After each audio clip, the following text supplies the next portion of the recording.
Just on the media round table, I think you have to apologize to the viewers and to the panel for coming late. So I'll give you the chance. No, apologies have become rhetorical. Don't come late again. Guilty as charged. But Joseph, we're discussing the disbandment of the flying squad and where this leaves the national security. Let's get your views on that. Where this leaves the national security, or where this leaves settling of political scores? Well, they'll find another agency to use. The flying squad operatives did well. They worked hand in hand with the Chitata movement of Boda Boda 2010 and the stick-wielding men from CPS and then from all the other police stations to crack down on supporters of Dr. Kizza Besigye and other opposition politicians who are perceived as a threat to the status quo. And so you can't romance them and call them, to a larger extent, the flying squad was a union of thugs. You cannot just romance that.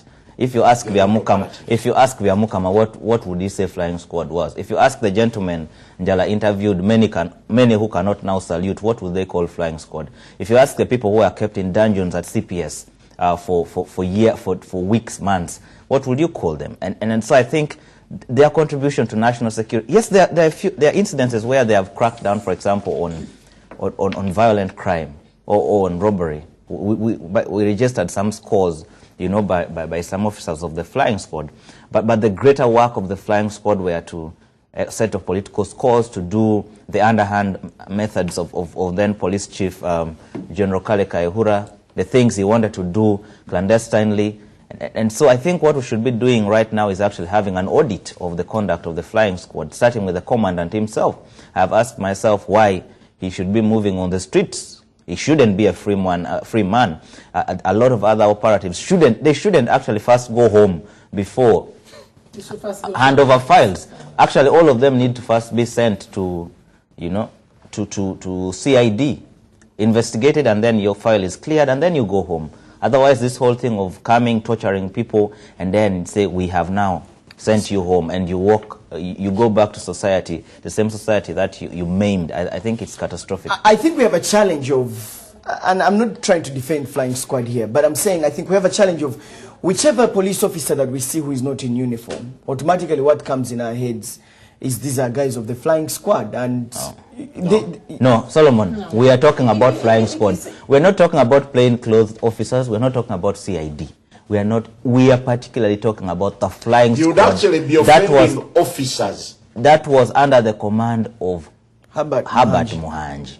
Who reported? The boys who operated from that infamous room at CPS. Those ones are the ones we are talking about. We know some of them. They are there. Some of them are even watching us. Those ones. There's no better name to call them. We cannot romance them. They are thugs. All right, Barbara. Listen. One of the things that I know is that Okoth Ochola made this suggestion to then IGP Kale Kaihura that the flying squad needs to be disbanded with immediate effect. And General Kale gave him a deaf ear. It looks like now he's in charge. He's trying to implement some of the things that he thought were very critical for change, and he thinks that this will help. But like you said, it is about looking at the chain of command. Do you look at Ochola beginning another flying squad in another color with better order? Or can the police do away with this part of informers and just sweep it away and then begin afresh? You can't do away with informers. You need these operatives because they give you the raw data that you need to fight crime. They give you the raw data that you need to help keep law and order. I think what Ochola is fighting with right now is reorienting the police. Okay. And organizing that. And yes, because it's much bigger than just firing the flying squads, or it's much bigger than closing just a unit of the police, because the whole force was trained and reoriented and remodeled and everything to fight political battles. And that was the focus of the police. It was rarely about law and order. And I remember the former Deputy IGP Julius Odwe pointed this out. When he was retiring, that was his speech. And he said that the IGP is so vulnerable the IGP is receiving raw data, which is actually either forged or it's not even verified. And they're acting on intelligence, which is not analyzed. They give them raw data, they go, act. Sabit is the thief, they go. Whether they've investigated, they've analyzed the data about him or what, that's another story altogether. First is arrest him, lock him, torture him, and that's it. Okay. Now, so can Ochola reorient the police right from the top person, which is him, okay, to the lowest person in police, which is the ones who are not in uniform, the operatives, okay? Take them back to train. Because the police we have right now, they've been trained. But trained to do what? Trained to fight political battles, not to keep law and order. So it needs to reorient the whole force. Everyone. Take them for training. Recruit new people. New standards. Dust the books. Read the laws for them. You know, and tell them what they're supposed to do. Barbara is talking about future impossible tense. No. That is what Ochola is trying to do. Because it's just not one unit. It's not one unit. I want to come in as a journalist here. I think the best we can do now, given the analysis that you've so far given, is to get back to the 5 W's in this story, in this particular story. Who are these operatives?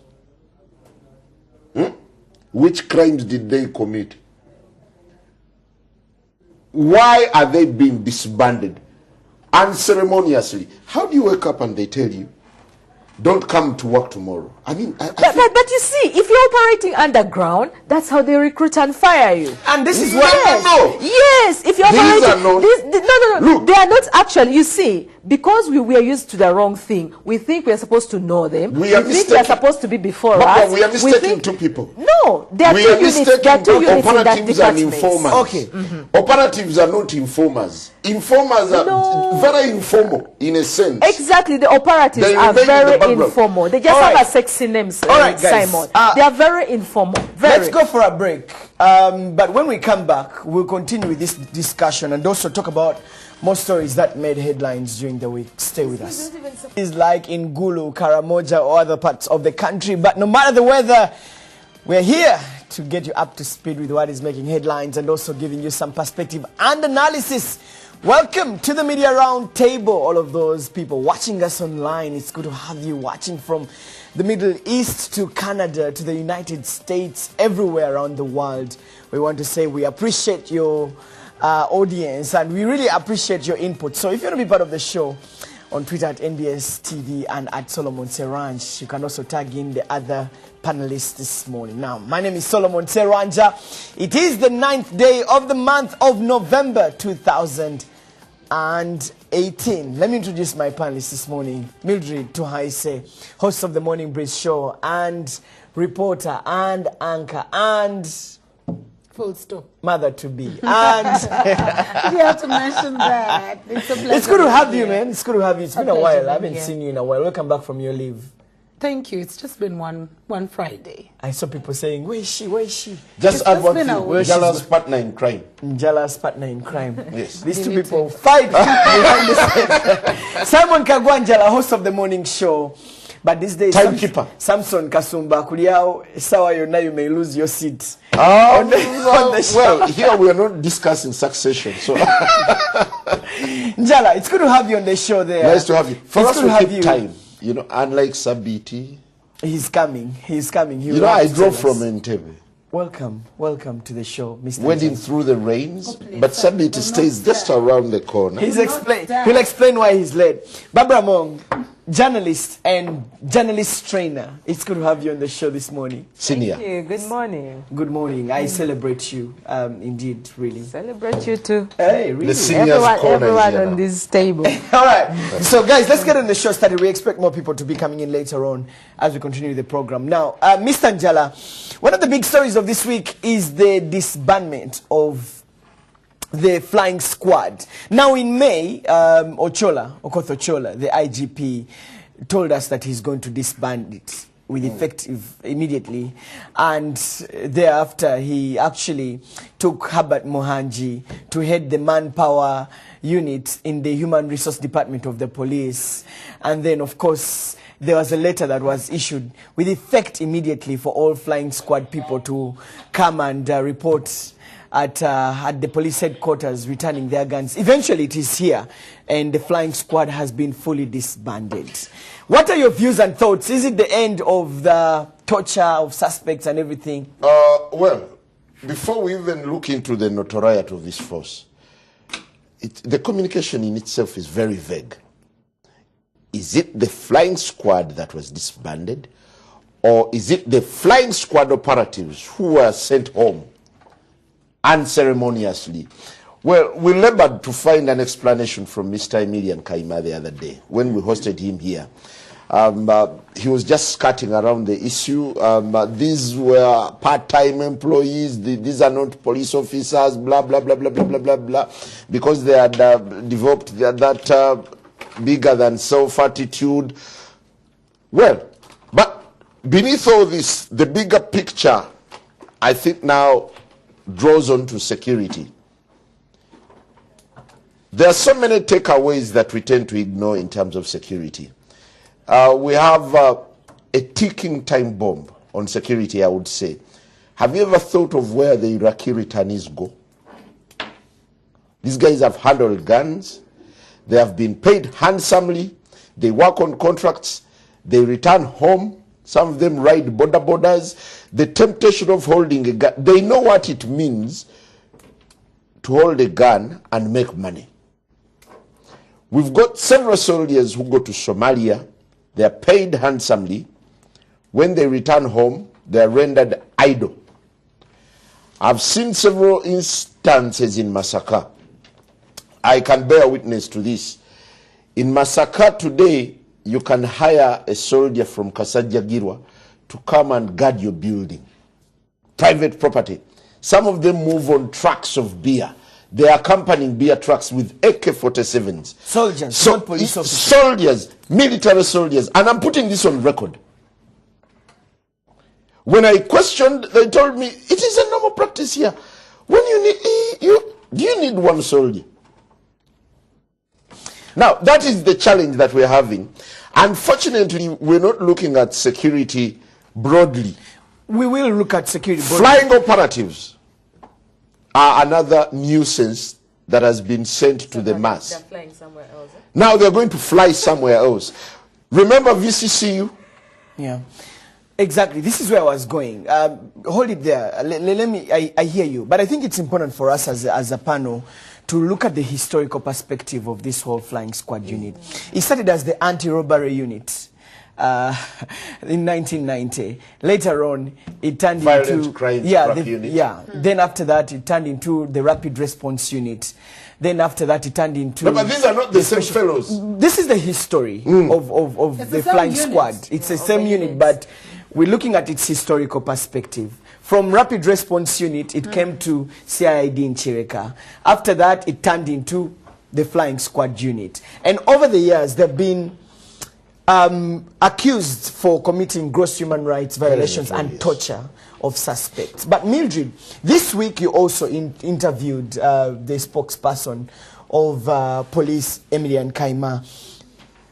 Is it a problem with this unit called, this unit, even as it has been transitioning, or it's a problem with the operatives within the unit? Actually, thank you very much. You asked operatives. The people who are sent home are operatives. Now, in the flying squad, we have two categories of people, as per the police explanation. You have the flying squad officers, who are police officers formerly recruited into the police force, and then you have the flying squad operatives. Now, that's the more informal section of the flying squad.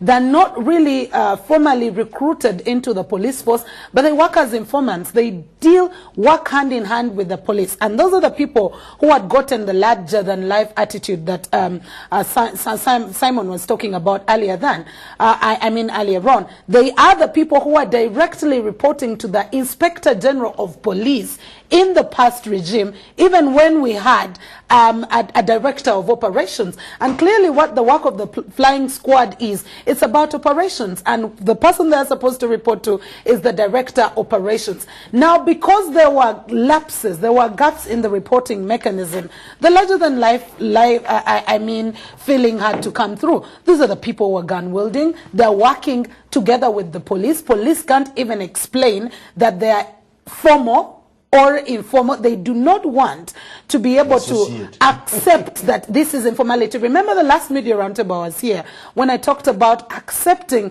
the fact that we have accepted informality to creep into our security forces under the guise of police cannot be everywhere. That is where the problem comes from.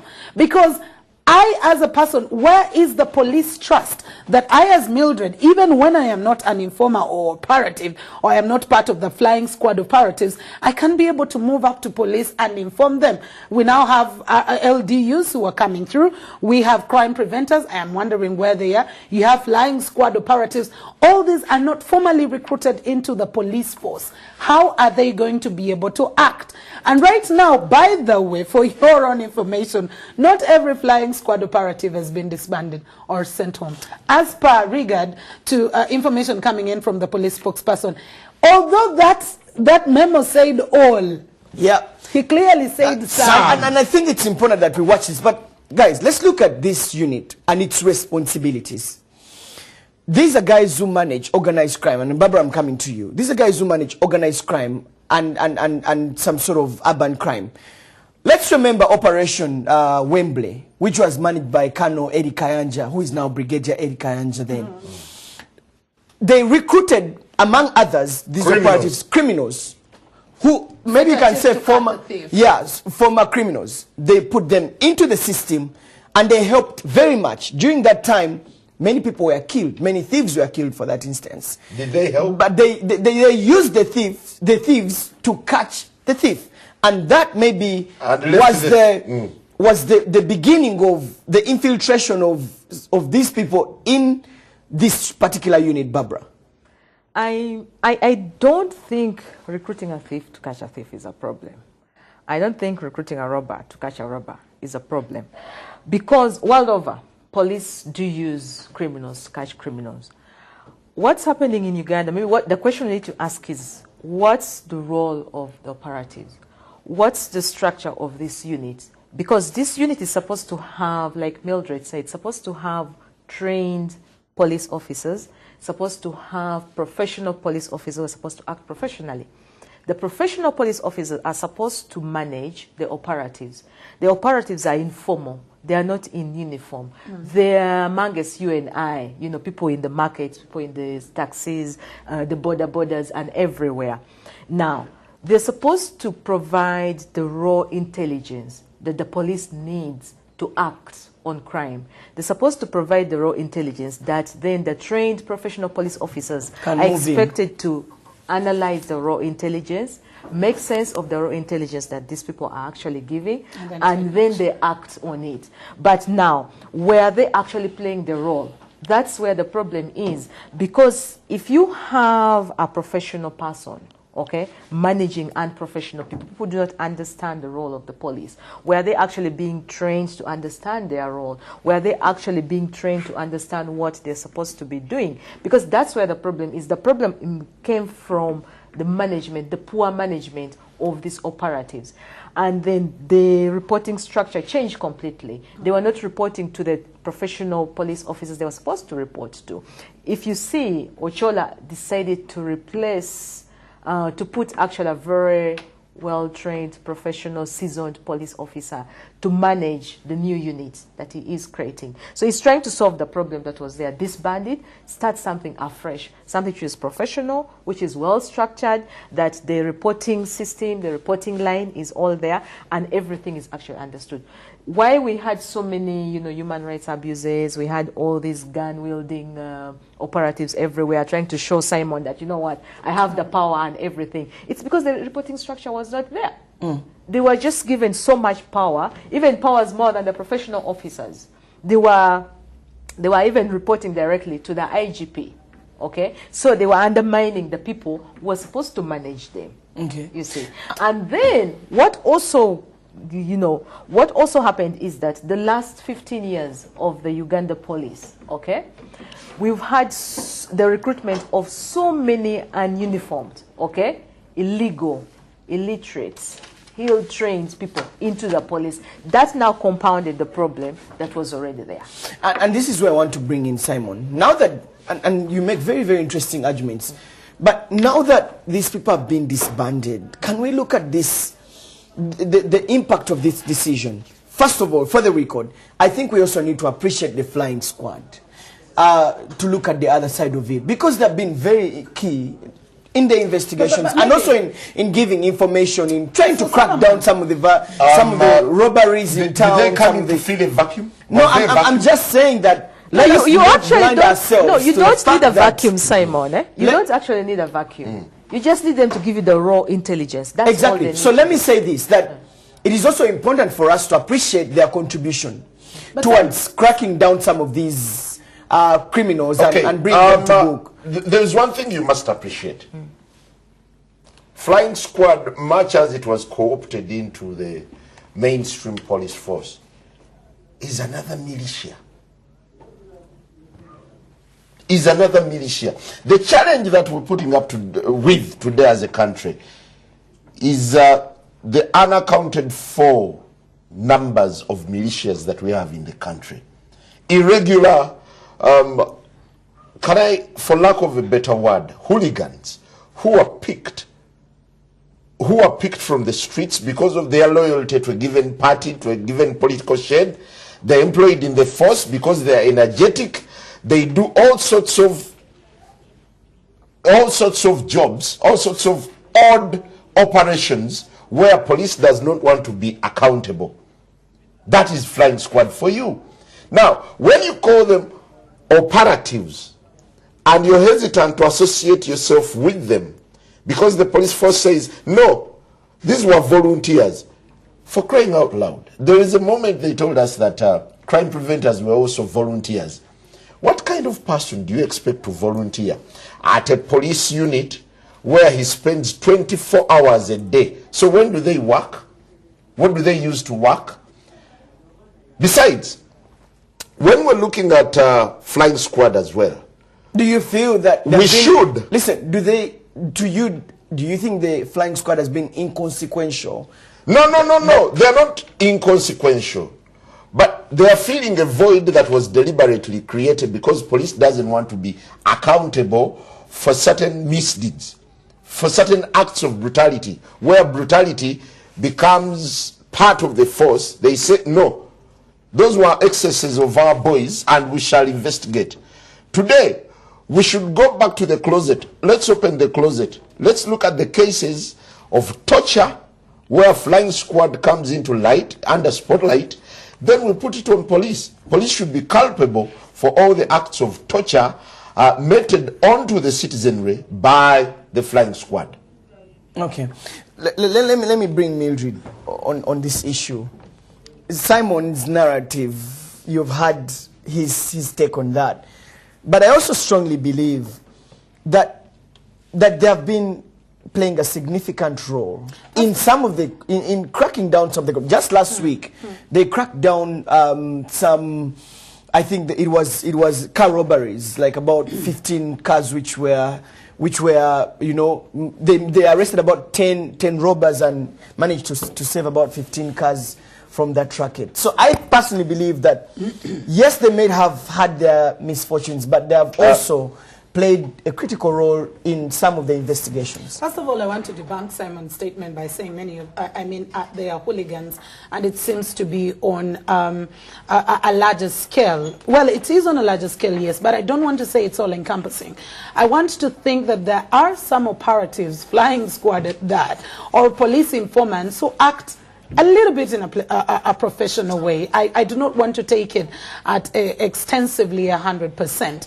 But also, I love the fact that you're speaking it in past tense. I think the discussion about flying squad is still in present continuous, because if the police spokesperson tells you that we have sent home just some, and then he continuously says that flying squad is still around, but we just changed the reporting mechanism and the line of duty for flying squad to report directly to the director of operations. That tells you that we are still here with flying squad. Probably in the next few days or months or years, we are going to have a change in face. Just like you said, it has been a transition of names, it has been a transition of metamorphosis of different kinds of units, but with, I mean, with the same people or with the people change. We still have flying squad here.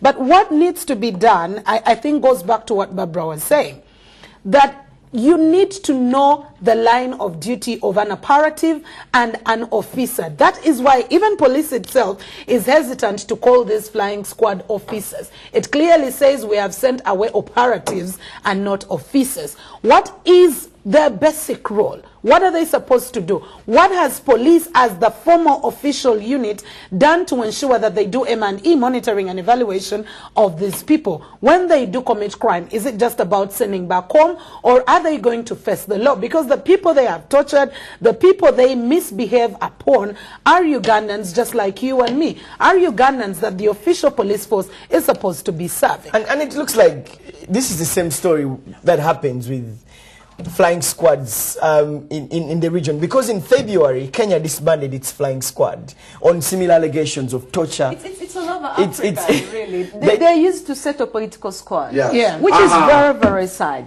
Okay, but they are that's where the problem is. That is exactly where the problem is. All right, Barbara, let me come back to you. Joseph Sabiti joins us on the Media Roundtable. I think you have to apologize to the viewers and to the panel for coming late. So I'll give you the chance. No, apologies have become rhetorical. Don't come late again. Guilty as charged. But, Joseph, we're discussing the disbandment of the flying squad and where this leaves the national security. Let's get your views on that. Where this leaves the national security, or where this leaves settling of political scores, well, they'll find another agency to use. The flying squad operatives did well. They worked hand in hand with the Chitata movement of Boda Boda 2010 and the stick-wielding men from CPS and then from all the other police stations to crack down on supporters of Dr. Kizza Besigye and other opposition politicians who are perceived as a threat to the status quo. And so you can't romance them and call them, to a larger extent, the flying squad was a union of thugs. You cannot just romance that. If you ask Biamukama, what would he say flying squad was? If you ask the gentleman Njala interviewed, many who cannot now salute, what would they call flying squad? If you ask the people who are kept in dungeons at CPS for weeks, months, what would you call them? And so I think their contribution to national security, yes, there are incidences where they have cracked down, for example, on violent crime or on robbery. We registered some scores, you know, by some officers of the flying squad. But the greater work of the flying squad were to set of political scores, to do the underhand methods of then police chief General Kale Kaihura, the things he wanted to do clandestinely. And so I think what we should be doing right now is actually having an audit of the conduct of the flying squad, starting with the commandant himself. I have asked myself why he should be moving on the streets. He shouldn't be a free man. A lot of other operatives shouldn't actually first go home before hand over files. Actually, all of them need to first be sent to, you know, to CID, investigated, and then your file is cleared, and then you go home. Otherwise, this whole thing of coming, torturing people, and then say, we have now sent you home, and you go back to society, the same society that you maimed. I think it's catastrophic. I think we have a challenge of, and I'm not trying to defend flying squad here, but I'm saying I think we have a challenge of whichever police officer that we see who is not in uniform, automatically what comes in our heads is these are guys of the flying squad. And no, Solomon, we are talking about flying squad. We're not talking about plainclothes officers. We're not talking about CID. We are particularly talking about the flying squad. You would actually be offending officers. That was under the command of Herbert Muhanji. Who reported? The boys who operated from that infamous room at CPS. Those ones are the ones we are talking about. We know some of them. They are there. Some of them are even watching us. Those ones. There's no better name to call them. We cannot romance them. They are thugs. All right, Barbara. Listen, one of the things that I know is that Okoth Ochola made this suggestion to then IGP Kale Kaihura that the flying squad needs to be disbanded with immediate effect.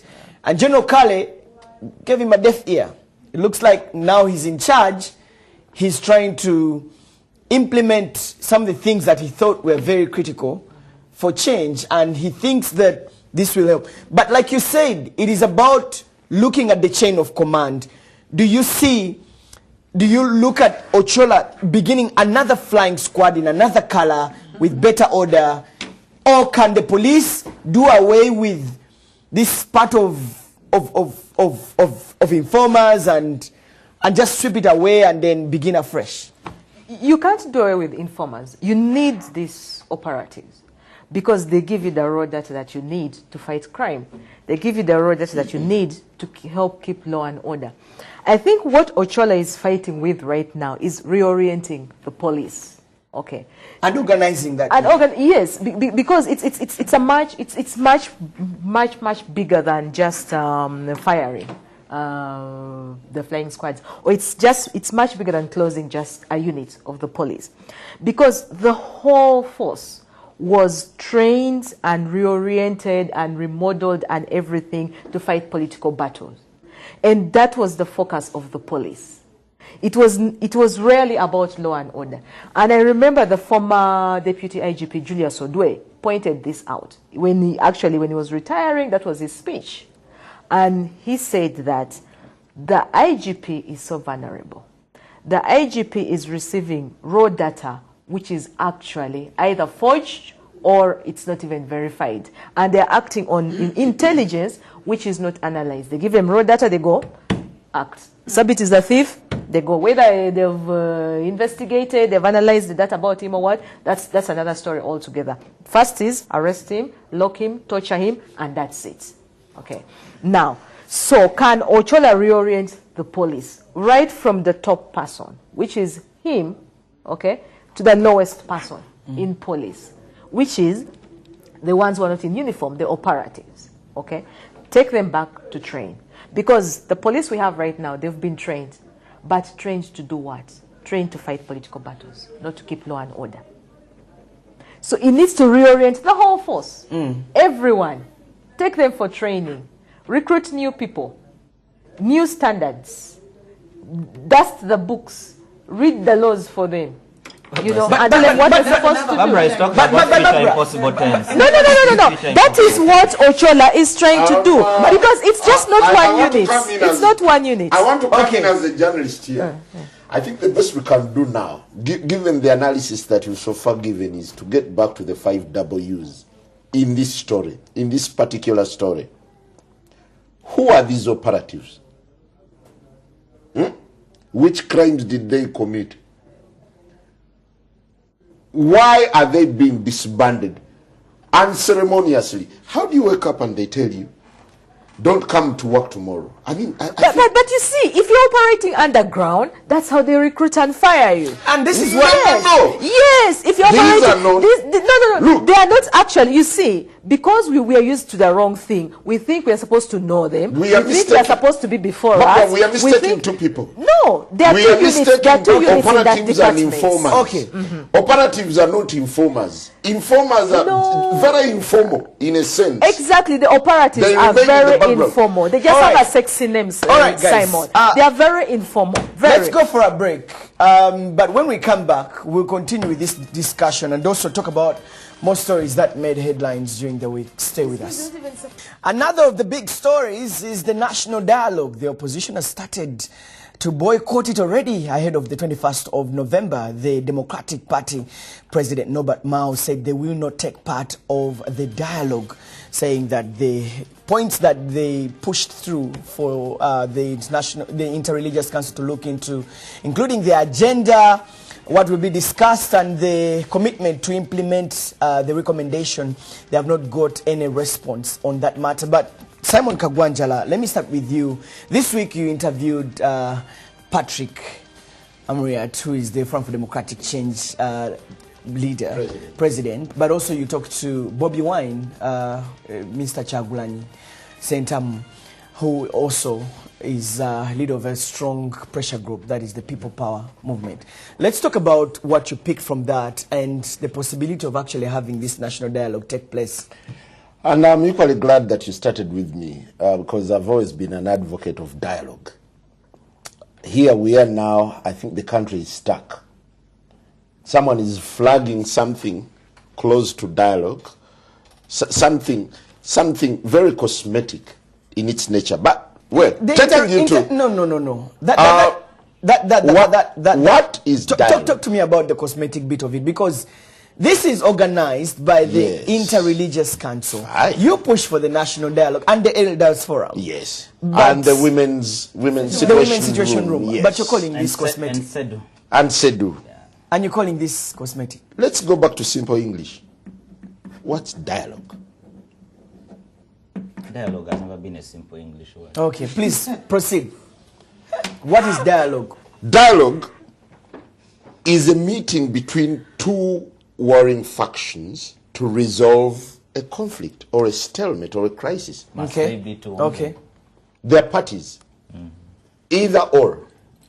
So you gain consensus. But before we even talk, what do you have at the back of your mind? What is very fundamental, and what I picked from the three persons I've listened to so far, Mr. Patrick Amuri, Honorable Patrick Amuriat, Honorable Bobby Wine, and Honorable Norbert Mao, is that there's a lot of gray in the plan for dialogue. No one is communicating what this is all about. Two, the conditions that they're setting are pretty simple, in my view. Which conditions? The conditions that they're setting, one, let's have a neutral arbiter. Are they proposing one? Yes. Who? An international face, because they want to come to the table and say, as we begin the process, this is one of the things that we should be discussing. Let's have a neutral person to preside over dialogue, because dialogue is going to be preceded by a process. And the process will be kick-started by President Museveni, who in himself is also a protagonist. He's launching as the president. Yes, in the capacity. That's where the confusion comes in. Because no one should have a vantage point over the other. No He's one. the head of state, and Fine, if he graces this, fine. We are getting in there to resolve something very contentious surrounding the head of state. You understand? yeah. And that is very fundamental. Secondly, And that sounds like Patrick Amuriat's views when you are interviewing him. So, are I've these heard- your views, or you share the same views with Patrick? I share the same views. Okay. I share the same views. Okay. If we are going to have meaningful dialogue, I remember in 2000, I think it was in 2006, when did the late Sebana participate in the presidential elections? 2006. Yes, 2006, yes. Yes, there was a push for dialogue. All presidential candidates, former presidential candidates, except Colonel Dr. Chiza Besigye, went and met President Museveni. It turned into a Kodak moment. They had tea, they took photos, they made resolutions, and it all ended there. So, can we push for something more meaningful? Can we have all stakeholders sit on the round table and agree? And agree on what is acceptable, what is unacceptable, and the compromise. The little compromises. You need to give in. When you're going for dialogue, you need to give in. All ends need to give in. That said, I'm not questioning the motive. I'm not questioning the motive.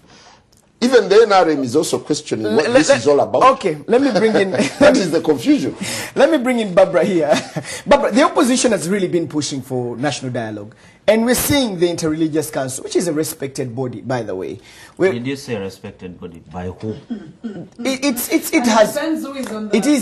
has religious leaders. No, respected by who? It is respected by people. Don't answer. The Interreligious Which Council. people? Listen, maybe you don't respect him. No, because you're saying people... I'm saying the public respects the Interreligious Council because it has top clerics in the country who organize themselves to talk about national issues and give their contributions. The ones who were gumboots given by the president. But Solomon, which public are you speaking for? The ones who were gumboots given by the president. Okay, but listen. Okay, listen. The Interreligious Council, at least I respect it. Okay, speak for yourself. Is another credible country. True. You have the women's situation room. All these are some, and Sedu, these are some people who are looking at having a fruitful national dialogue to resolve the national issues that have been at heart of many Ugandans. And maybe we think this will help a lot in settling a lot of issues. And then the opposition sets also these conditions, and DP is already moving out. Like, it doesn't look like it's even going to happen. But why is it that our opposition believe that foreigners are neutral? For me, that puzzles me. We need an international person to come and chair this dialogue. We have reputable Ugandans. Yes, exactly. But why do you think that foreigners are neutral? Why do you think a person with a white skin is neutral and a person with a black skin is not neutral? Slave mentality. No, not necessarily. No. They go wrong. Kofi Annan went to Kenya. Exactly. Kofi Annan went to Kenya. Kofi Annan Kofi Annan did not go to Kenya to preside over a national dialogue. No, he went to preside over negotiations between Raila Amolo Odinga and Mwai. At the height of the crisis. Not national dialogue. Negotiations for power. Back to you. That's the thing. So for me, that's the first question. Can the opposition actually give names, a list of people, their credentials, and why they think these people are neutral, and these people actually do understand national issues and can help us solve our national issues more than the Ugandans who are here? Okay. Now, for me, what the opposition is asking, okay, I would understand if the civil society is asking that we need a neutral police, a neutral army, don't beat us, we need the electoral commission that is chaired by a neutral person, and all that. I would understand if the civil society is asking that. But for a politician to ask for another politician, to ask President Museveni to hand over power to them, you think he's going to do that? You think President Museveni is going to launch this meeting, is going to open this meeting and say, here you are, okay? I'll allow you to do whatever you want. I'll allow you hold rallies as much as you want. I'll allow you walk to State House. I'll allow you do this to that. Is he really a politician? Will he be a politician if you allowed them to do that? They're asking President Museveni, they're asking the ruling party to hand over power to them. They are not doing that. But they as opposition, are they organized? Are they well organized? Do they have, clear plans for this dialogue? Where do they want to take the country? Because the dialogue must take us somewhere. Where do they see this country in the next 50 years? Where do they want this country to go in the next 50 years? Apart from saying the army, the electoral commission and all this, and President Museveni must go. What are they putting on the table? Can they first give us what they're putting on the table, apart from asking for international figures? I think they're also pressing issues that they want to be discussed. But let's look at some of the conditions. But what are those issues? They're not even clear about it. You and I, do we know what these clear issues are? Let's look at Mildred. Let's look at the conditions. I can just give you some of the issues. One, the agenda. The agenda. Two, they want a neutral financer. Three, they want the implementation of the resolutions. The implementation of the resolutions. And then they're looking at the conveners. So they're looking at the conveners. Yes. But those are not the issues to be discussed and debated and dialogued. Those are conditions. These are just conditions for the talks to take place. Yes. But now, once those conditions are met, what are they putting on table? For me, that's what Ugandans want to hear. Okay, let me bring in Mildred. And exactly in response to what Barbara is saying, the opposition has been cagey for a greater part, including some of the NRM members actually, who think that this national dialogue, actually yesterday while hosting Dr. Chris Barriamos, he said, well, there is no justification for a dialogue now, because it thinks there's so many other avenues, including parliament, that Ugandans can be able to go through and be able to speak about the other issues. But my only problem with the opposition, some of the opposition parties think that Uganda's only problem is political. And yet there are very, very many other issues that Ugandans need to discuss. Although we will always say that each and every reason that we have to discuss in Uganda is tagged to the politics of the day. Yes, that could be. But what many think, what is on the minds of many political players in the country is that Uganda's problem is the politics, and that politics is actually State House. That is where the problem is stemming from. I was speaking to Dr. Maggie Chigoze, and I was trying to gauge some of the reasons, some of the things that they are thinking about discussing, to which she says every Ugandan is welcome. They're welcome to speak about what they think should be on the table. That's what Barbara is asking. Well, whereas you're putting up conditions, have you reached out a hand to find out what is on the menu for discussion? We have the national values, as the Elders Forum has to talk about it. The political question is part of that. The country's resources, land, the endowment that we do have, the mineral resources, the economy is part of the discussion. Has the opposition, apart from putting up conditions, reached out to find out what is on the dialogue? Probably seeking to find answers to the very conditions that they've put, because they are talking about the agenda. The agenda is partly set. But the DP is threatening to move out even before the agenda is and formed. DP's, one of DP's problems is actually they because pulled out. One of DP's problems is they think that there is no neutrality in terms of coming to the table, because what they're trying to say is, let us all come to the table equal. Do not invite if you will just listen to me, do not invite the president. Let's listen, yeah. And that's the confusion you had with Simon. The president to open is being invited in the capacity of the president, head of state. If he is part of the issues to be discussed, then he will be put on the agenda. DP's problem, and some of the opposition political parties, is that we are not all coming to the table equal. We have gauged those who are superior and those who are inferior. And that's where the problem is coming from. I'm just asking a question in a second. Yes. What do we know about this dialogue? Alice, I'm not part of the agenda. I am part of the agenda. You see, Solomon, what do we know about it? The Elders Forum, Simon, what do you know? Because you talk talk to Maggie Chigoze. That's the thing. You talk to Maggie Chigoze, you've been speaking to the political players in this field, people who are... Yes. And you're asking Dr. Maggie Chigoze told me it's going to be a moment to allow Ugandans talk. Talk about what? You see, Solomon, about issues that they feel are very central to them. Really? Who did you want Listen, to talk? Let's have some order here, because I think one of the issues, when people talk about issues, they come up with resolutions or moving forward, and they implement implementation. Exactly. Yes. And implement those resolutions that they have come up with. But before even you come to talk about these issues, you're not even giving them a chance. This is threatening to pull out. DP is pulled out already. But let me bring in Joseph on this issue. Barbara, I'll come to you. Let's start with the basics. You always use that word. iPod. How has it been performing? You know, even before we talk about the national dialogue, we have the interparty. It's an avenue where different political parties have actually been trying to come to talk about this issue. But its performance sort of casts a spotlight into what we should expect ahead of the national dialogue. Has the national dialogue started? Like you said, let's start with the basics. Absolutely. No. What has the Democratic Party pulled out of? I don't know. Exactly. What is FDC threatening to pull out of? I also don't know. What I know is that the launch of the process is supposed to happen on the 21st. And what I know is that the Interreligious Council of Uganda, that was tasked to look for the financing. And that's where my problem is with the structure of that dialogue. Interreligious Council of Uganda cannot be the source of funding. People looking for funding on condition that they will declare the sources of these funds. At the height of the anti-gay campaigns, we know that a lot of donors suspended funding to the Interreligious Council. We also know that Plot 1 intervened financially to save that institution. Let them come out and deny that.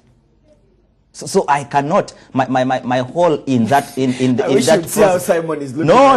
Let them come let them come. Okay, please. Who funds Interreligious Council? Tell me. I think if you know any other. No, mention 3. I don't know particularly. Absolutely. I know that. I just think that they have some. Okay, keep thinking. But they suffered a huge financial blow at the height of the homosexuality campaign, and a lot of their foreign funders withdrew after the Anglican community, the Muslims, took a stand, and the Catholics took a stand against homosexuality. I know that somewhere an angel intervened and saved the operations of that secretariat. Is that plot one? And that angel is a critical part of this dialogue, if it's supposed to happen. But away from that, there is no dialogue.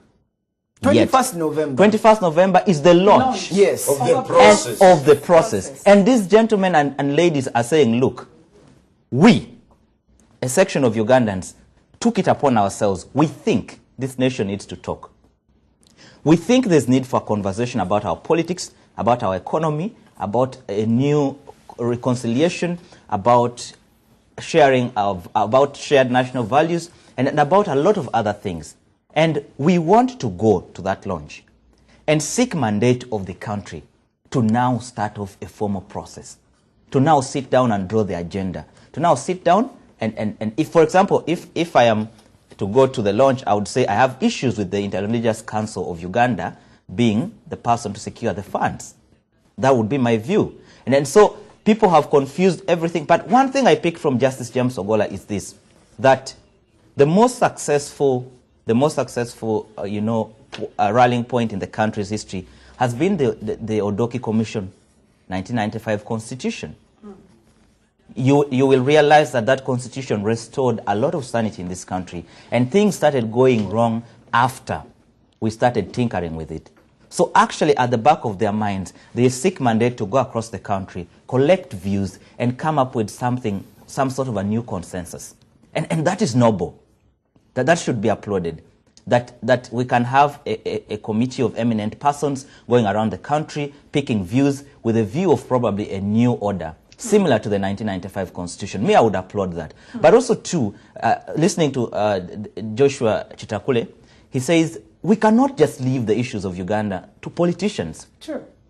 They are too critical to be left to politicians. So we are going to have to go out and speak to every Ugandan possible to be reached. So what I want to see is these meetings moving from five-star hotels and press conferences to Zombo, to Soroti, to Lango, and actually trying to build consensus. I think this cause should be supported. And Jacob Olanya, the Deputy Speaker, asked a very critical question. Where does this fall in our formal framework? Because in the context of our Constitution, where do you fit that dialogue? There is a constitutional order that has not been abrogated. There's a parliament that needs to dialogue with itself. They throw chairs at each other. SFC comes and whacks on some MPs. Others are up to now recovering. There's a speaker who has to dialogue with her deputy. There's an opposition that needs to dialogue with the... This is still within parliament. And then in the Interreligious Council, there are pastors who need to first dialogue with each other. the Muslims first need to dialogue with each other. You get. Then you come to the NRM. Actually also. You come to the NRM. The rebel MPs have to first dialogue with the leadership of the party, and then they have to dialogue with each other. And then you go to the constituencies. The people who contested. Mr. Sematimba, who is MP, needs to dialogue with Sechigozi. And there's this entire confusion. Joseph, do we need a national dialogue, yes or no? No, I just said Mr. Sematimba. Do we need a national dialogue, yes or no? It is noble. And I can tell you, much as I'm raising concerns about the source of funds, I, for example, have a lot of confidence in the Elders Council. I have a lot of confidence in the work being done by SEDU. I think with our keen, and the women's situation room, I think with a keen eye on that process, we can come up with something, but we need to fit it in our framework. We need to make sure that it's not a Malwa party where you will talk and no implementation is done. The idea of a foreign everything, white men in suits, is something we need to put behind us. The problems of this country must be addressed. I can actually guarantee you that you'll have those white men in They will be there as observers, as people to monitor the process, as guarantors. But we cannot allow new colonialism. Okay, Barbara Mo, I want to come back to you. You've had Joseph's issues, but looks like even before we get to that stage of discussing and going around the country to pick different views and opinions from the population the opposition is already chickening out. The FDC said they actually will not. Have you heard from the NRM? Their chairman the is opening the process on the 21st. That's the what we have DP is heard. also saying But it they're is still not. wondering what it's all So about. where does this leave us, you know? Even before we get to the process that Joseph is talking about, there's already, you know, tumbling blocks along the way. No, but I think for me it would be good if they all move out. Because it's not about them. They think that this is about politics. This is about Whoa, opposition. you just made a very strong point Yeah, there. they think it's about politics. It's about opposition taking power. It's about leveling the grounds for them to become the next government. So you think we can have a national dialogue without Without them, Yeah, yes, yeah. without the political leaders, we can have, because like Joseph said, and like the UJCC is explaining, and the Elders Forum is explaining, and everyone else is explaining, it's about this country. It's about maybe redefining our values as Uganda. It's about maybe for us finding a common goal as a country. It's about maybe for us thinking our future as a country. Where do we want to go? How do we get there? What do we need to put in place to get to the structures that we need? Rebuilding our institutions. You know, rebuilding faith, okay, of the citizens in the government and everything else. So for me, if the opposition walk out, it's just, you know, it will just show that they're selfish. It will just show that it's all about them. They think it's, they're not thinking about that. And country. Simon doesn't seem like he agree with. And do they even understand? My worry is Uganda's been too engrossed in workshopism. You've always heard of capacity building workshops, gender empowerment workshops. I think if we are pushing for structured and principled dialogue, it shouldn't look like one of those workshops where accountability, where But you've not even got to that level. No. But that's, what your people think. If the opposition think it's about what the accountability. opposition is asking for is not too complicated. I don't, in my view, the litany about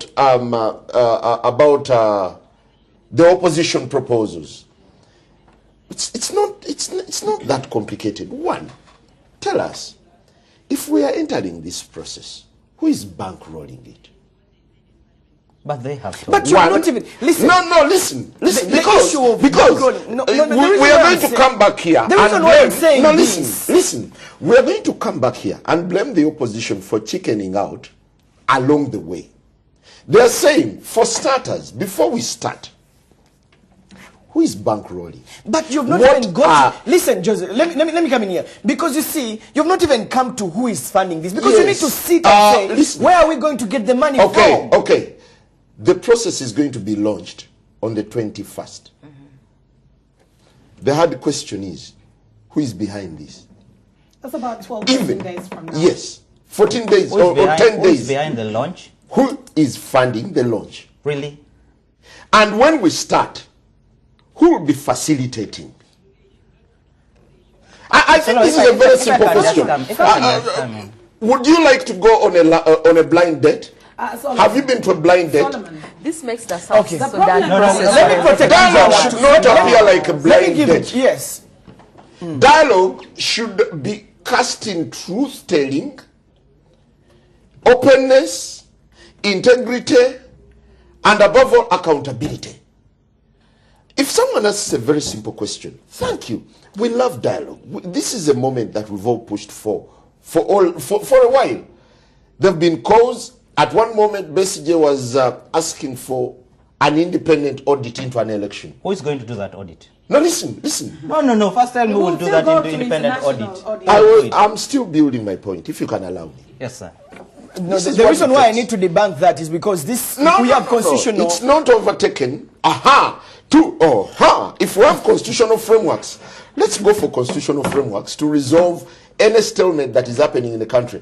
Well, what is happening? What is happening? You have No. all of them. If you're saying we have constitutional frameworks, let's go by the constitutional frameworks. Njala, you have Let's discredited all of them. let us ditch dialogue and go for You constitutional never frameworks. believe in any of them. But personally, As you conclude, my love for dialogue is informed by a structured dialogue where all parties are not walking into blind dates, where they know what they're going to discuss, who is going to be central in this, who is going to, the implementation mechanisms and everything. And don't be fooled that dialogue is not beginning yet. Dialogue starts with a process.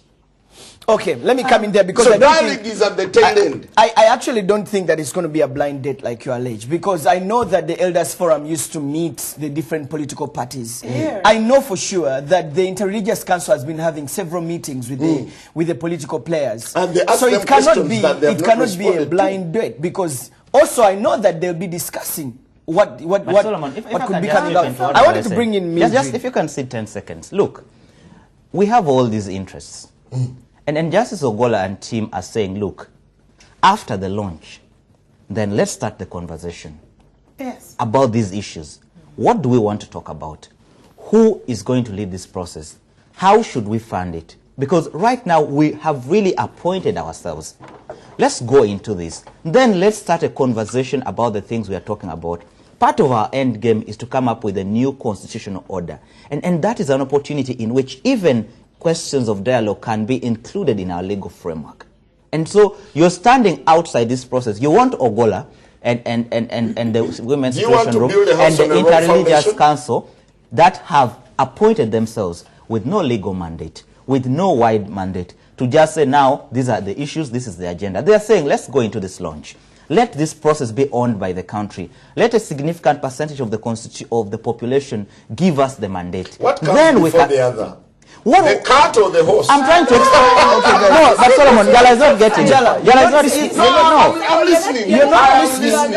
I am No, listening. he's not getting Look, it. the Elders You don't Forum get has it. been everywhere. They have approached, they have held meetings, they were very cordial meetings, and the opposition and all different stakeholders have. Let me come to Mildred. Guys, I'll come back to you in a bit. Okay, guys. Let's listen to Mildred to how he say.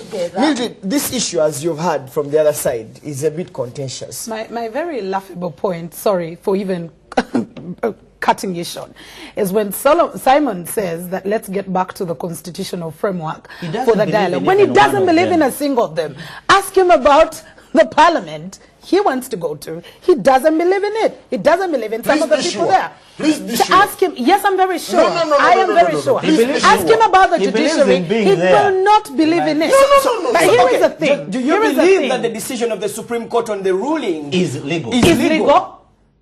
Yes, but not legitimate. But not legitimate. But not legitimate. It's legal, but not legitimate.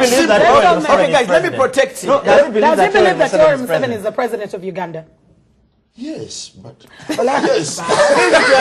Please continue with your submission. But here is the thing, that the problem with our opposition or our political players wanting to be pampered. If we always, because when they are addressing press conferences, they always want to say, this is our country, this is Uganda, which is totally true. FDC, NRM, DP, and whichever all belong to Uganda. But if you are in a country that you refer to as yours, and you say you belong to it, and you want to be spoon-fed, you want the Interreligious Council, the Women's Situation Room, SEDU, and all the others to come and say, you know what, by the way, FDC, you know what, DP, you know what, opposition. Please. This is what we have on table. You have not even extended a hand. Have any of these opposition parties sat and said, we have looked at the entire process. We have asked, away from the press conferences, our greatest detriment in the country has been live television, has been the cameras. Because the cameras have encouraged, I do not know what kind of spirit, that people will just come and sit before cameras and start speaking. What have you done in the background as the opposition, as NRM, as DP, as whichever, to say that, look here, when you went to the countryside, because it has been a process, and still the launch is for a process. Like everyone, like Joseph Anamong did say, there's been a process, the religious leaders have been talked to, the political leaders have been talked to, and that was prior to going to the country and finding out what the issues are. And one significant point is that each and every region of the country has their own outstanding views. If you go to Bunyoro, they'll probably talk about the share of the oil, they'll probably talk about whatever things they do have. When you go to Lango, when you go to West Nile, when you go to Teso, they have different views. But the question is, how do we encompass those views to a national feeling of, I am a Ugandan, I am not just a Munyoro, I am not just an Itesot, or I am not just a Karemajo. Those have been done preliminary, and a sort of an agenda has been come up with. where you have the values and all the political, economic, and all that. What the Interreligious Council and the organizers are saying, here is a launch. Let's come together. Let's then continuously discuss in our various groups. If it is about the political question, let's bring in the political players. Let's bring in, if it's economics, let's bring in the experts. Let's try to understand. That is in the context of what they're saying. Let's bring in the people who understand the economics and the Ugandans who can talk about it, and we discuss. But here is an opposition that wants to be spoon-fed and told that here is the thing. If I have any political party leader who will come and say, I went and asked, they have no agenda at all entirely right now. We do not know where the money is coming from. If you do not know, have you asked the Interreligious Council? What they are asking. The only... And they are do you ask on television or you go and ask the conveners? They have asked them. Do you they ask on television or you go and ask the conveners? Asked the conveners on several occasions. And what is central like you guys in the have dialogue? a national dialogue here now. I don't know if this is national dialogue. All right, but maybe finally, as I conclude, the only issue that I did get out, and out of what Sabiti mentioned from the Deputy Speaker, is constitutionalizing part of these issues, because yes, we are going to have it, and it feels like how kids from wherever, neighbors, come and say, I think we should be discussing the what is happening in the house, but probably the father is not even ready to be able to implement, because for me the main key issues are the constitutionalization of the process and implementation of strategies, because we've had dialogues, we've had talks, we've had papers written.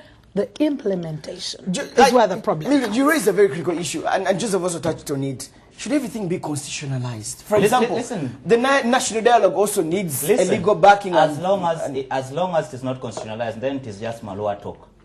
Because there is no obligation for the implementation of its outcome. That is why my humble proposal is this. And I know that in a couple of days, a group of journalists from the parliamentary press will be making proposals to the Interreligious Council. And my honest view is this, that we are going to have to sieve, even out of the religious leaders, we are going to have faces around whom consensus can be built, to be the faces of this process. Because we know how many Prados have changed hands. We know how many have prayed for life presidency. And some of them sit there and nod along. And they have no locus. If I have the opportunity, I'll make that known, that they have no locus to talk about national dialogue, because they are extremely biased and part of the problems that we are going to discuss at the table. But also, too, my humble proposal is that the taxpayer of this country should fund this process. That Uganda's money, the OTT that you and I are crying about, the hard taxes that pinch us, should fund this process, so that there is ownership of the process. But also, too, my humble proposal is that we go the constitutional way. For example, we have a sort of a new Odoki commission, but with consensus from the parties and other interest groups, the religious community, the traditional leaders, the different regional interests. We balance a commission that will be, for example, agreeable at a consensus table. Then the president appoints a constitutional review commission, which is coming up soon. Which can be done without all this dialogue and everything. The only thing is, and here is where the issue of constitutional framework fits in.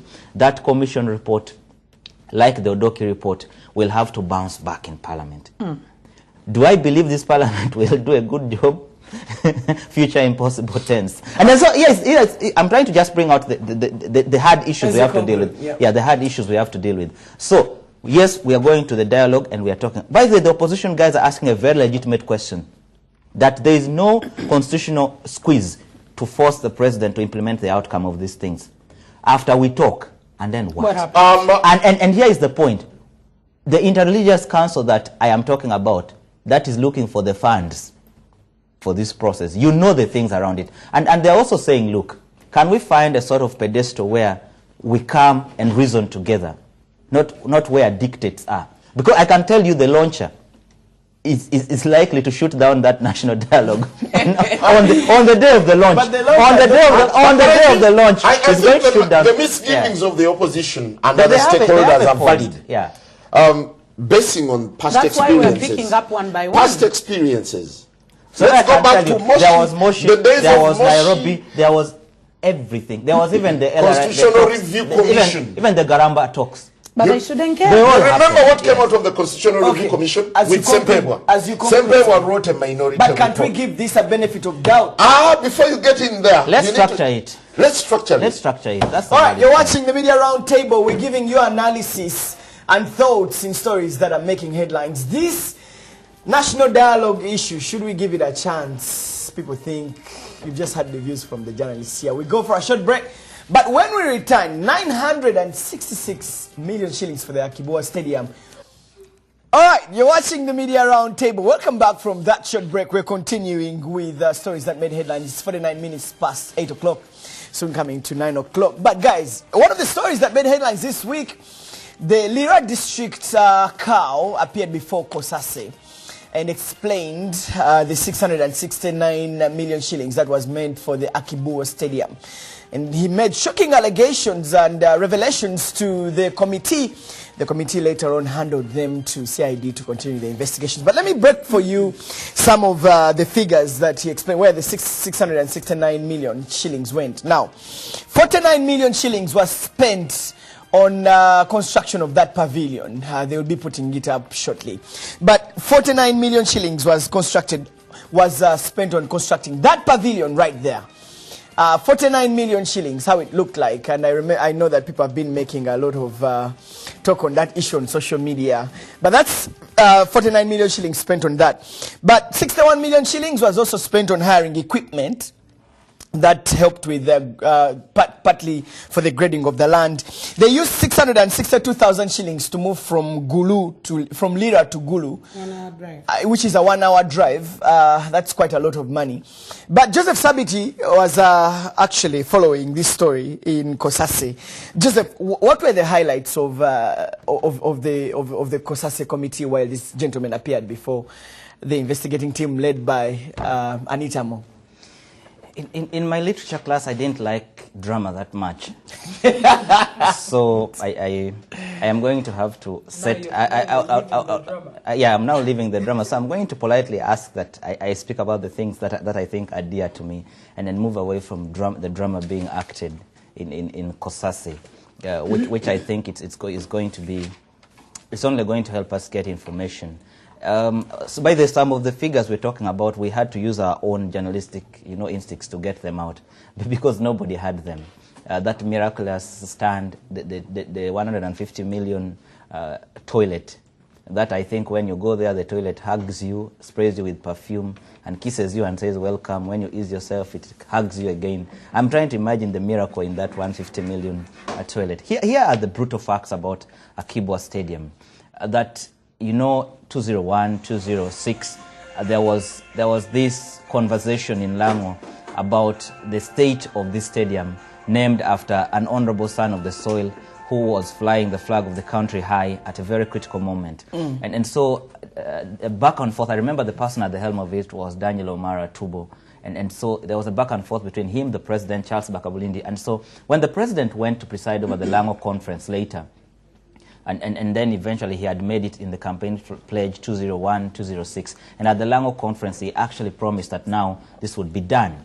And so years later, in 2010, the president writes a directive to the Prime Minister, Professor Apollon Simambi, asking him to look for grants from China and to make sure that the Chinese people can build this stadium the way they... 2010 was not Amama Mbabazi. Amama Mbabazi became PM in 2011.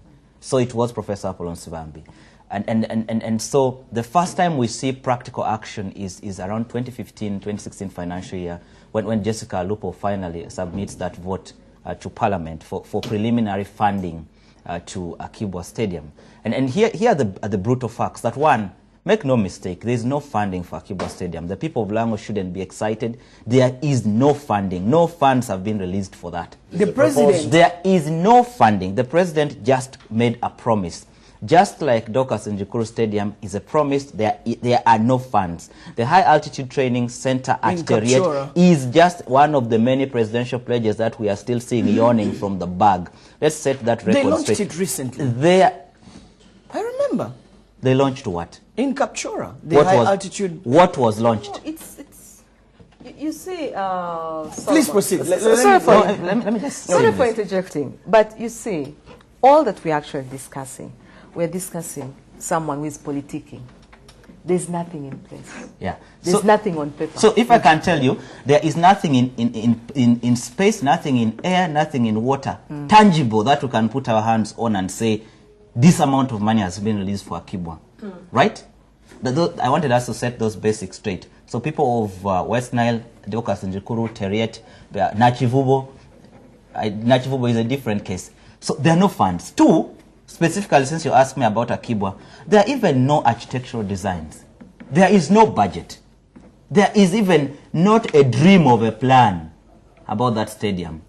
But the great parliament of my country, through the great minister of my country, Jessica Lupo, in 2015, passed a budget for preliminary works, for work that we don't have any idea of.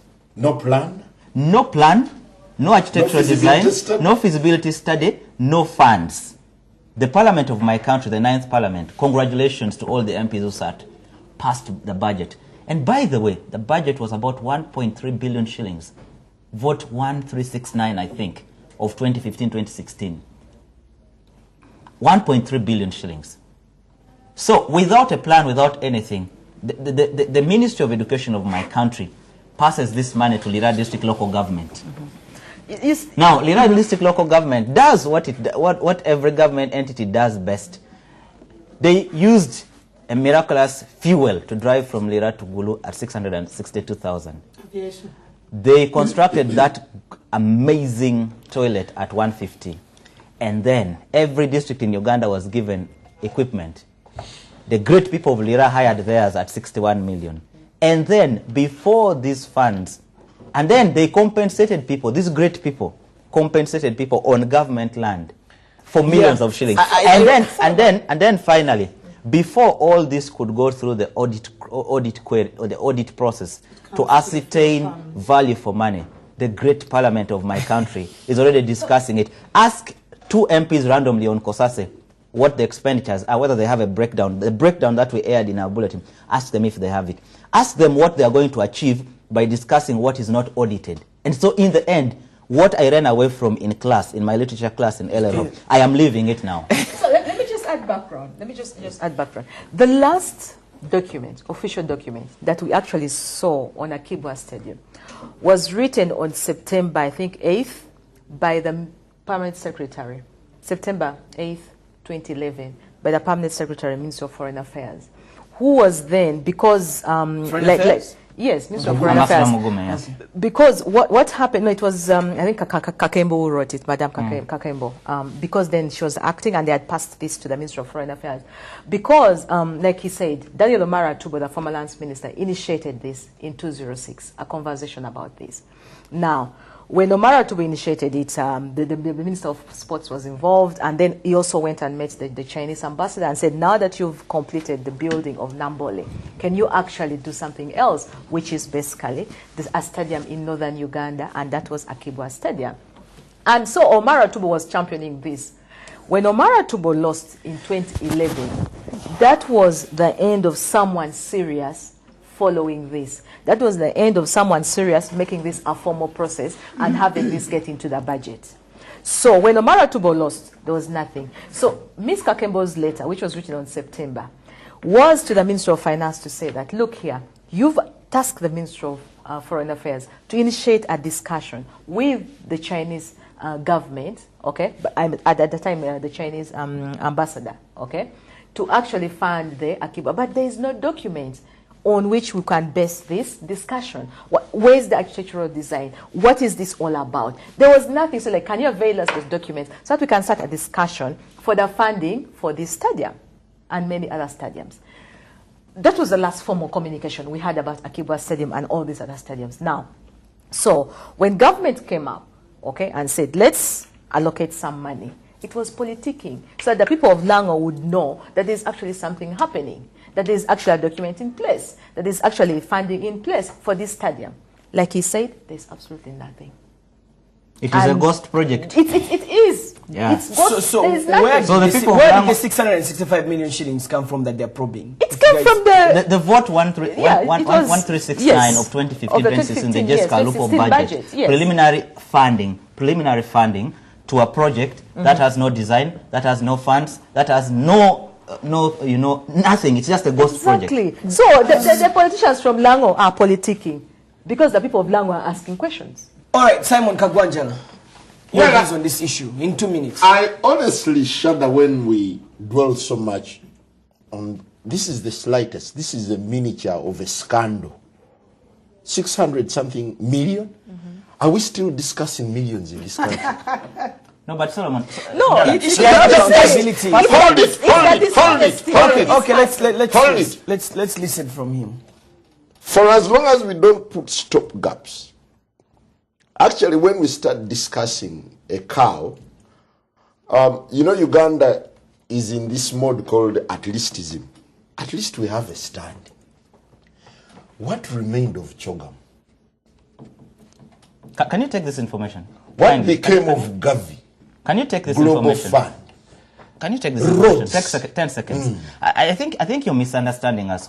Barbara and I are not even looking at the 665 million. Absolutely. No. I'm looking at the nation. No, I'm just the saying. Nation I'm just discussing. saying. The principle of our discussion is this: that this is that other countries have used sports as a very effective avenue of marketing their country and even economic empowerment. No problem. That we're talking about the high altitude training center in Teriet and the benefit it can bring. Sabiti. The Docas and Jikuru Stadium, the Akibwa Olympics, and we're saying this, that don't lie to the people Sabiti, that there is money for Sabiti, this project. Just tell them your the truth. submission is very valid and too relevant. But I'm giving it a national perspective that, the country is today so angry about 600 something million that was lost. At least we have a stand. And the toilet. And the toilet. In the country of at leastism, we have a stand and a stinking toilet. That's okay.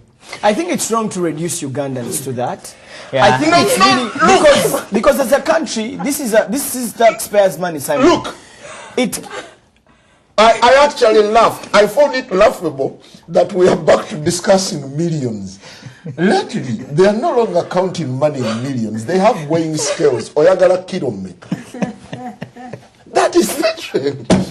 That is you. Nearly to I say. But I really think this is unlaughable, unlike all of you guys on this set. I think it's important that we probe and we bring the people who use this. People have eaten rods in trillions. Nearly to I say. Let's wind up the show. But Simon, you can't reduce Ugandans to that lowest, the atletism. But that's the reality with many of the Ugandans. That's the very reason why people steal government money, and they will be celebrated because at least they're paying tithe. At least they're coming and attending barrios and giving millions of money is there. I just have 2 questions, and I will end my discussion on Akiboa. If you are discussing money that was released for preliminary works, what was the content of the preliminary works? And I would want the parliament that passed that vote to understand, to help us Ugandans who vote them to parliament. Needs to account The cow for his said mistakes. that place had swamps, so they had to sort of reclaim it. Wait, and it's level not the ground. about the explanation the cow has given. It's about the explanation that was on the floor of parliament, because no money, justification no of money that is budget. passed The on the ministerial floor of policy parliament without justification. What is the money going to do It went before from you the release budget it? committee. They discussed the ministerial policy statement in the Ministry of Education, in the Education and Sports Yes. Committee. So Mildred is asking a fundamental question: what was the money approved for? What were the preliminary works? Your daughter doesn't come and just say, "Daddy, I need money For at preliminary school," works. and then you say, you just give. How much do you need? 10,000. You just give it away. You will ask, what's the money for? Exactly. And that's what I'm asking Parliament. Thank you very much, our 9th Parliament. But what did the money do? What was it meant? What was entailed in the preliminary works? Secondly, coming to the Auditor General's report. After how long does the Auditor General get to audit books of accounts? Every year. I think it's every year. How many years have gone by without that money not being audited? And the question that comes in is, why hasn't the Auditor General audited? Because the Auditor General is also going to base on the fact that what was included in your preliminary works was to clear a swamp, and first of all, we'll ask, where was NEMA? Why do you get to accept to build a stadium in a swamp? Because those are the pointers that the Auditor General is supposed to base on to audit and say that I am clearing your books of accounts or not. But we don't have anything. And the land that was, the people were compensated, that land was... Government land. Was government land. And here is it. Government land. So it still goes back to Parliament. My Parliament, my representatives of the country that I do belong to, passed a vote for preliminary works that were not clearly stated and entailed. And we are here discussing monies out of, I don't even know how to describe what we are discussing. Okay. Let's complete the outrageous that this cow should be paraded before cameras. In 5 seconds. I have a feeling this cow is new. You see, Let's yes, defend it's new, something but is- it's new, he but doesn't know. in 5 seconds, the people who should be investigated, the people who should be asked questions, are members of the 9th Parliament, including Honorable Tony Ayo, Honorable Hamson Obua, Yes. who wrote that letter to President Museveni, okay? And were part of the people who passed they that were budget. part of the people who passed that budget. They discussed that budget. They sat in the Lango conference in Lira. They are MPs from Lango. They have followed this. Where were they? When they passed that budget, did they scrutinize it? Did they analyze it? With Did they have the nothing in ministerial place. statement, policy statement? Did they have any document? So- On what basis? Not the new cow of Lira. That's Bob So Justice. here is my Yes, exactly. Justice. We have my- justice on this people. Here are my final final- thoughts. Here are my final thoughts on Akibwa Stadium. I want to tell, I know a lot of people are watching us from Lango. I want to tell you squarely that your leaders let you down. Exactly. I want to tell you that the Lango Parliamentary Group let you down. I want to tell you also that the Lango Parliamentary Group should be following up on funding for Akibwa Stadium. I also want to tell you that the Lango Parliamentary Group did not inspect the preliminary works. They sat and watched Because there was nothing. and sat and watched whatever was happening. I also want to tell you that the Lango Parliamentary Group participated in passing that budget. And they know to date that the president of this country only made a promise and there are no funds. I also want to tell the people of Arua that there is no funding for Docas and Jukuru Stadium. It's a ghost project. So let no one politic and lie to you. But also, I want to tell the people of Central Uganda that you need to keep your eyes on Nachivubo.